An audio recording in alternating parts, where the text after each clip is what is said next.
Bachcho, let's see this question. This question says, you may have realized that normally, unless one cut vector and the source DNA with same restriction enzyme, the recombinant vector molecule cannot be created. Question में है कि जब तक आप vector और source DNA को एक ही restriction enzyme से नहीं कट करोगे, तब तक vector molecule recombinant vector molecule create ही नहीं होगा. So the key concept for this question is restriction enzyme. ये क्या होते हैं? तो restriction enzyme होते हैं जो कट करते हैं, जिसको जेनेटिक इंजीनियरिंग में यूज किया जाता है. So restriction enzyme are used in genetic engineering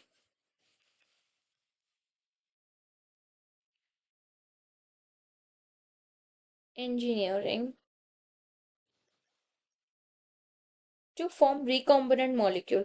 recombinant एक नया recombinant molecule बनाने के लिए हम restriction enzyme को यूज करते हैं उसे कट करने के लिए.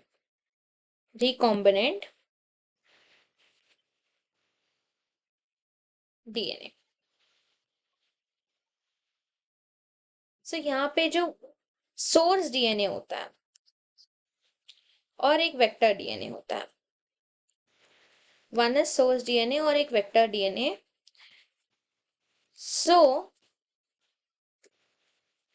इन दोनों को कट करना पड़ता है एक साइड से, बट दोनों को कट किया जाता है is cut with the same restriction enzyme. अब कट जो करते हैं, कट सेम रिस्ट्रिक्शन एंजाइम. एक ही एंजाइम से क्यों कट करते हैं लोग? सो इसे हम लोग एक ही एंजाइम से इसीलिए कट करते हैं क्योंकि इसको ज्वाइन करने के लिए डीएनए लाइगेज यूज किया जाता है. सो they use DNA ligase to join. DNA ligase to join. अब जब तक DNA ligase सेम जगह से वो अब DNA ligase से ज्वाइन करने के लिए स्टिकी एंड होने चाहिए, सेम एंड होने चाहिए, same kind of sticky and होने चाहिए. So it needs same kind of sticky and.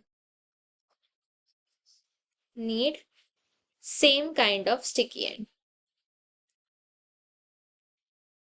Kind of sticky end. एक ही तरीके के स्टिकी एंड होने चाहिए, तभी तो वो जाके ज्वाइन हो जाएंगे. इसीलिए सेम रिस्ट्रिक्शन एंजाइम से कट किया जाता है. और फिर इसीलिए यहाँ पे क्या कहा गया है कि वेक्टर मॉलिक्यूल तब तक तैयार नहीं होगा जब तक वो ज्वाइंट ही नहीं होगा. इसीलिए ज्वाइन नहीं होने की वजह से वो क्रिएट ही नहीं हो पाएगा. तो our final answer is vector molecule बनने के लिए, to create vector molecule, DNA ligase need same kind of sticky end to join.